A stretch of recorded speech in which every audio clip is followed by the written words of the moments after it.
There we go. Okay, we've started recording. This is Willamette Week's endorsement interview for Oregon's 1st Congressional District. We're joined by the incumbent Congresswoman Bonamici. Thank you so much for being here with us today. It's my pleasure. Thank you. So to start out, it'd be great if you could just give a brief bio about yourself, who you are, why you're running again. That would be great. Sure. So I'm Suzanne Bonamici, and it's an honor to represent the 1st Congressional District. I have been in this office since the beginning of 2012, and my path was not typical. I grew up in a sort of working family. Neither of my parents graduated from college, and I kind of took a break after high school, and because I didn't know what I wanted to do, and just got interested in law. So I did a 2-year legal assistant program at Lane Community College. By that time, I was on my own. Family couldn't help me, so I worked my way through those 2 years. Somebody's joined us. Hi, I'm Suzanne Bonamici. Hi. So I worked my way through first those 2 years. I was working at Legal Aid in Eugene, helping families in need. And then did another 2 years at University of Oregon because I wanted to go to law school, 3 years of law school, so 7 years total. Got very interested in helping to solve problems for people who are struggling through no fault of their own. Was very interested in consumer protection and worked at the Federal Trade Commission, which is in Washington, D.C., doing consumer protection work, and then came back to Oregon and worked in a small law firm representing primarily individuals and small businesses for a couple of years until I had kids. Then I became a very active volunteer in this education and the arts, but primarily in education. My youngest child was born the year Measure 5 passed, and I saw what budget cuts had done to our schools, and so I got very involved, and then served in the legislature first in the House, and then appointed to and elected to the Senate. So I served in the House 1 term, in the Senate 1 session, and in the Senate 2 sessions. And when I joined Congress in 2012, I made a commitment to continue talking with the people I'm honored to represent, being out in the community as much as possible, although COVID has really changed that, and taking their concerns and going back to Washington, D.C., and finding solutions and building bridges and solving problems. So I have been able to get quite a lot done. I'm still the newest member of Congress from Oregon. I serve on the Education Committee, Education and Labor Committee, as well as the Committee on Science, Space, and Technology, and the Select Committee on the Climate Crisis. I've had many legislative successes that are reflective of the needs in the district. And I've shown a lot of leadership. For example, I chair the Civil Rights and Human Services Subcommittee on the Education and Labor Committee, where we bring an equity and justice lens to education and human service issues. Speaker Pelosi asked me to serve on the Select Committee on the Climate Crisis, which was a very small group of people. I was honored to do that. I chair the Bipartisan Oceans Caucus, and have passed bipartisan legislation addressing the challenges of keeping our oceans healthy. And in the Education and Labor Committee, which is really my passion, I've been able to really focus on policies that help give everyone an opportunity to succeed. And when we look at right now during COVID, the importance of making sure that people have access to affordable healthcare, that's at risk right now with the Trump administration, and especially with the Supreme Court. Making sure that everyone has an opportunity and a path to a good job. That's something that I'm so committed to after my own experience working my way through college, but making sure that if someone wants to go into a registered apprenticeship and get skills to work in the trades, that path is there for them as well. Worked on a lot of workforce issues. And then making sure that our families are safe and secure. Too many people are worried right now. They're worried about climate change. They're worried about the Trump administration. They're worried about whether they can take care of their elderly parents while saving for college. All of these things are on my mind because they're concerns I've heard from my constituents. So in short, I'd be honored to earn your endorsement and honored to be reelected to represent this wonderful district, wonderful diverse district, because I am a proven leader and I've been able to get things done. Great. I actually wanted to ask you a bit about the Education and Labor Committee. Given the kind of circumstances we're in, that seems like a a timely committee to be on. So I'm wondering, can you give more detail about what that's been like during the pandemic? Any specific legislation related to that committee that you've been a part of? Yes, quite a bit, in fact. There's quite a bit of pandemic-related legislation that we've worked on, and many of the relief packages that we had, Families First and the CARES Act. Those both passed overwhelming bipartisan support, and then later HEROES and HEROES 2. We know that for our schools to open safely, they need additional resources. They need personal protective equipment, they need cleaning supplies, and then for many schools, they need upgraded ventilation systems, and they may simply need more teachers to be able to socially distance or physically distant. So in many of these relief packages, we focused on the needs of our schools, and one of the pieces that was in an early coronavirus relief bill that I'm particularly proud of is a bipartisan piece of legislation I co-sponsored with a Republican member of the Education Committee to give flexibility in our school meal programs to make sure that when the school building is closed, students can still access meals from their school. So I've been out to visit schools, for example, in the Beaverton district, where they had meal pickup for students. Unfortunately, too many children, too many people, but particularly too many children are still hungry, and they rely on that nutrition they get from school. So I'm proud that that piece of legislation passed.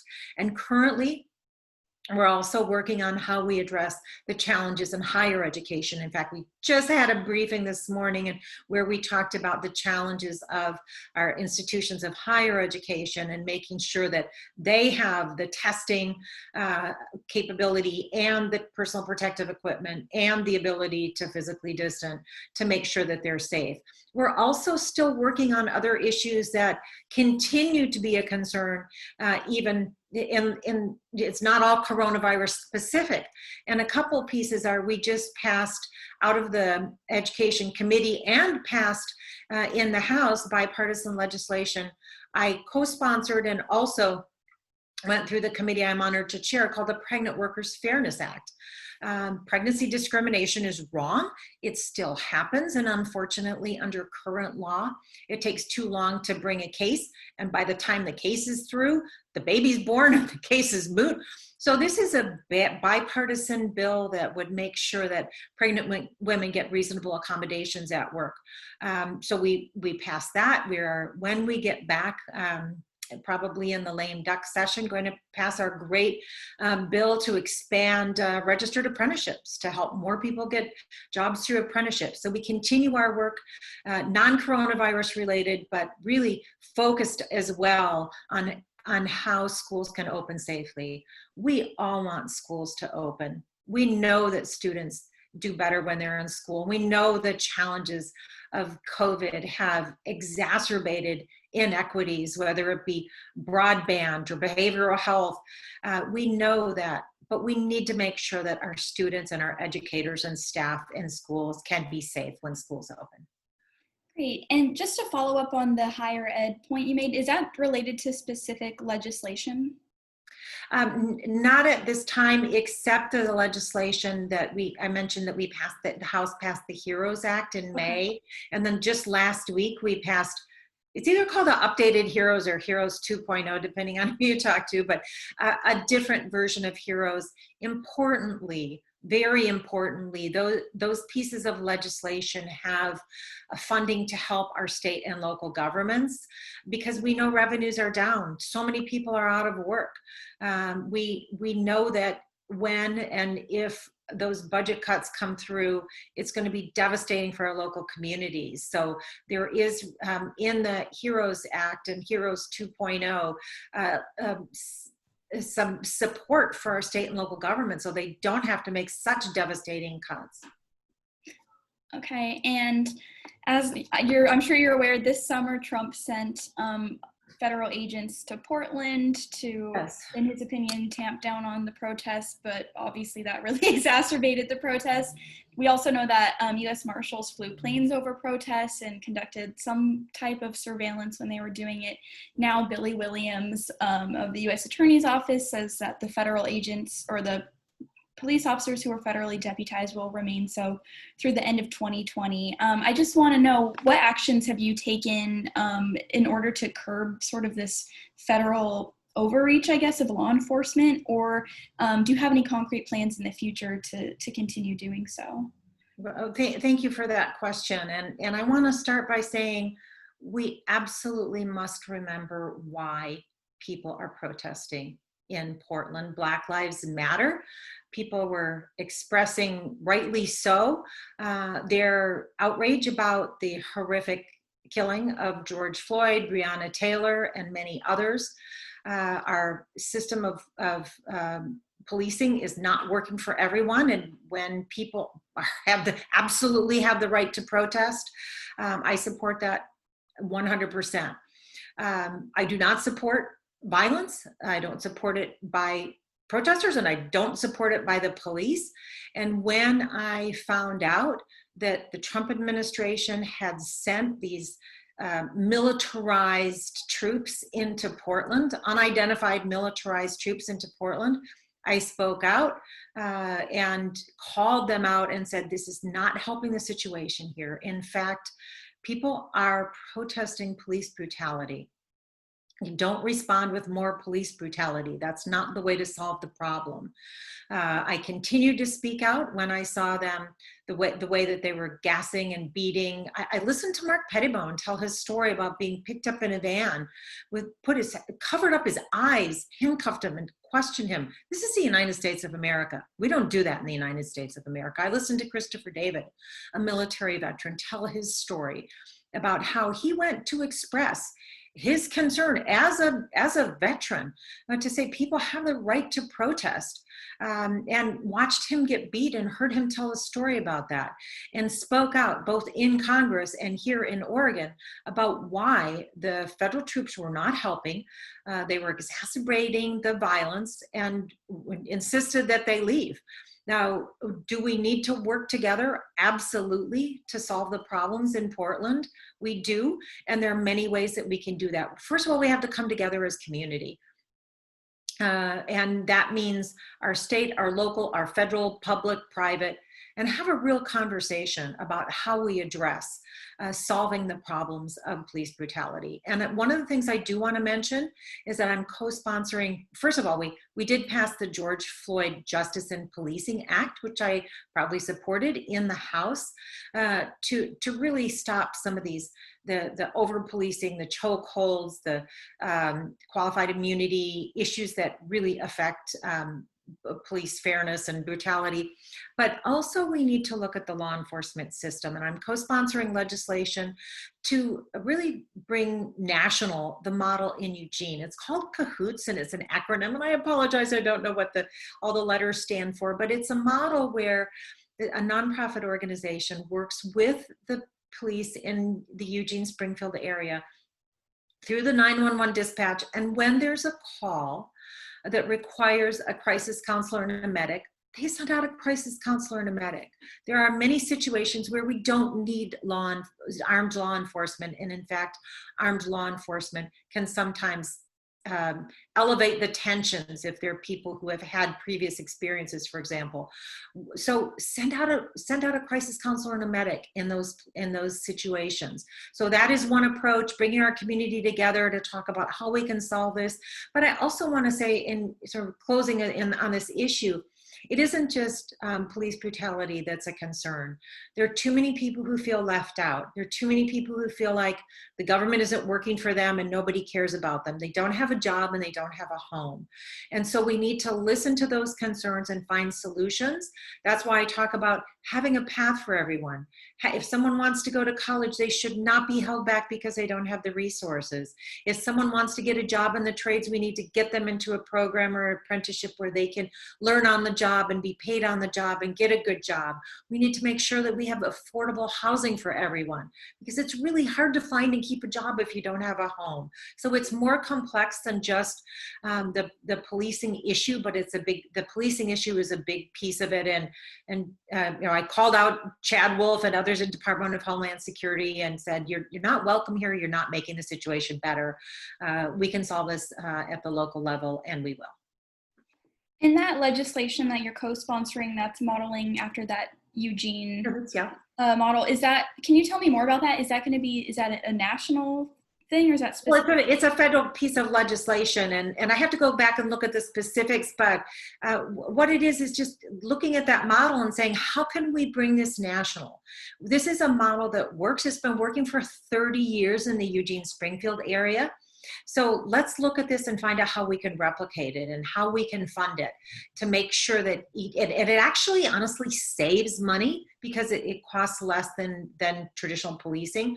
So stop militarizing the police, make sure that our communities are truly safe. When someone is having a mental health crisis, they don't need armed law enforcement in most cases. They need a crisis counselor. So let's send a mental health specialist and a crisis counselor. And who's the co-sponsor in addition to you? Oh, I'm working on it with several others. We can Okay. get not just I'm me. just really interested in that, so I'll follow up. We'll follow up and get you all the follow details. up after this meeting. There's so many pieces of legislation. Totally, I know it's hard to keep track, but that's a good one. That's really interesting to me because that Eugene program is obviously really highly regarded. So right, very successful, and it really makes a difference. Okay, yeah.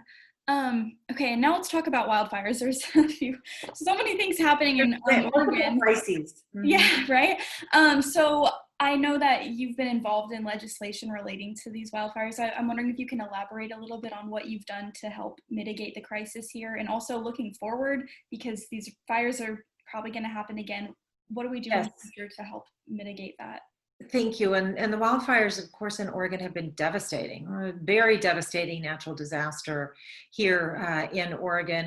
And I know that in the 1st Congressional District, which I'm honored to represent, I had the opportunity to go out and, physically distant with masks, speak with our firefighters after things had calmed down significantly. I can't say enough about the hard work of our firefighters. I'm honored to have their endorsement in my campaign. I so much appreciate all the work that they do, and especially during the fire. Here in Northwest Oregon, we didn't lose any buildings or lives or livestock. That's not true for the rest of the state, and it's just been such a concern. So I've been working with my colleagues, making sure that, first of all, when we got an emergency declaration pretty rapidly.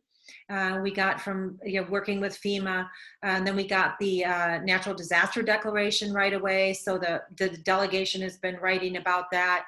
I'm also very concerned about how we're going to get people into housing, people whose houses were lost, making sure that we have options for them. Spoken with people at FEMA and at the Red Cross, and know that so many different people and organizations are stepping up to help and fill those needs.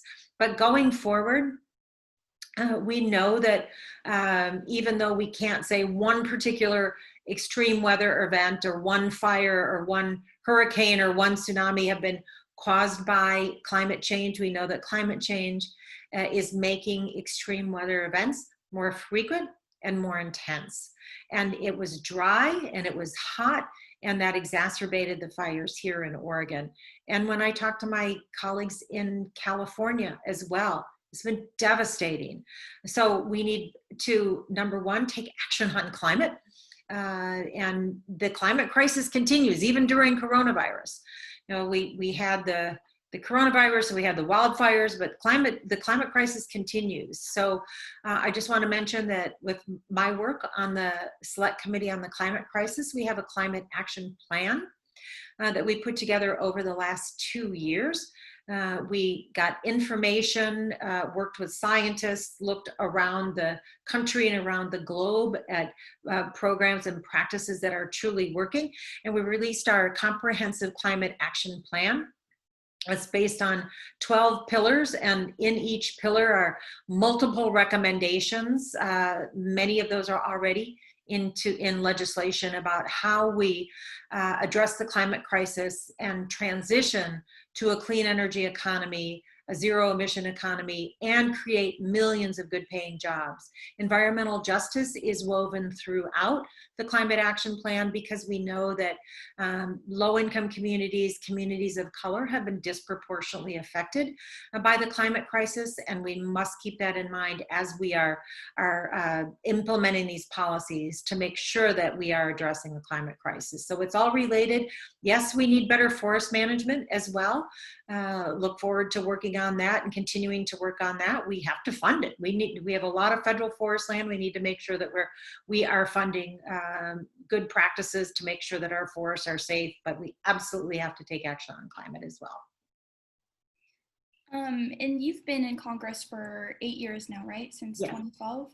How has your district changed since then in terms of the priorities of your constituents, and how does that shape the way that you're going about legislation going forward? The district has changed, certainly in population. After the 2010 census, the district was about 764,000. There's now 858,000 plus people living here just in this one district. So it's significantly grown. It is a diverse district in terms of people from all over the world. There's a significant Latinx community, Asian American, Pacific Islander community. And the issues, I don't think the issues have changed. I think in many cases they've intensified. One issue that I'm very concerned about as a representative of the North Coast is ocean acidification and making sure that we have a healthy ocean for our fishing industries, but also for tourism. That's why, as co-chair of the Oceans Caucus, I've been able to pass bipartisan legislation to research and have more monitoring of ocean acidification, working with our scientists. Also the Save Our Seas and Save Our Seas 2.0 bipartisan legislation. In fact, we just passed in the House a week ago to help clean up marine debris and plastics in our oceans. So I work on those issues as well because they affect the 1st Congressional District. But in terms of how do we make sure that people in the 1st Congressional District, the way I look at it is, how can we create a better future for people here? And that comes back to those issues that I already talked about that the people here have always cared about. Making sure that people have a good job and a path to a good job. Make sure that they're secure, that they can take care of their kids and take care of their aging parents, which is why I work on childcare, which is that is an issue that existed before, but is even more important now with the pandemic. And I'm proud to be leading the effort on the Child Care is Essential Act to make sure that we have affordable, safe childcare. Make sure that we have a K-12 education system that creates opportunity for everyone. A well-rounded education that includes the arts. I'm a big fan of arts education because it inspires creative thinking. Affordable college, and then a path to a good job.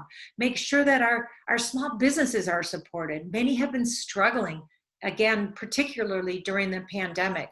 Make sure they have access to support to get through COVID, but then make sure they have capital to keep going afterward. That's particularly hard hit is our restaurant industry, and that's why I'm co-sponsoring legislation to help them specifically.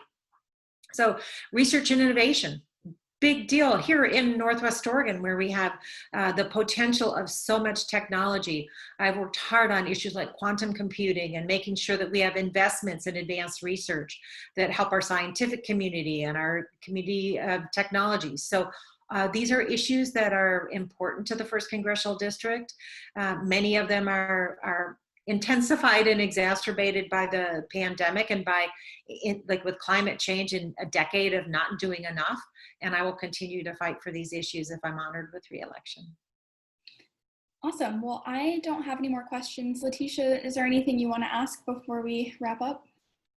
No, I don't have any more questions for you. Covered pretty good ground. Yeah, we hit the main topics, but we are asking all the candidates one fun question. Okay. So this time around, I love the fun question. What's the fun question this time? This time around, since we've been doing Zoom and Google Hangouts for the last 7 or so months, what's the most embarrassing or awkward or funny moment that you can remember from doing these video chats? So I don't know if I have one that's been really embarrassing because I'm pretty careful about that, but a lot of my staff and my staff, I give a shout out to them because they we're all working remotely, but I think they're working around the clock because they're helping so many people, whether it be getting their economic impact statement or navigate the unemployment system or immigration issues. But a lot of my staff have kids and pets, and sometimes they make an appearance during our Zoom meetings, and that can be a lot of fun to see the kids. I always welcome kids and babies in our Zoom meetings, but I think one of my favorites recently was my grandcat, who's my daughter's cat. Was a big black cat in front of the television where Trump's doctors were talking outside of Walter Reed, and the cat was pawing them like he didn't trust those doctors, and I don't either. So Gotcha. that's one of my favorites. Well, thank you so much, Congresswoman. Thank you so much, and I would be honored to earn your endorsement, and thank you for the opportunity to talk with you today. And this will be out on your birthday, October 14th, so keep your eyes peeled for that. Thank you so much. Early birthday. Thank you. Take care. See you later. Bye-bye.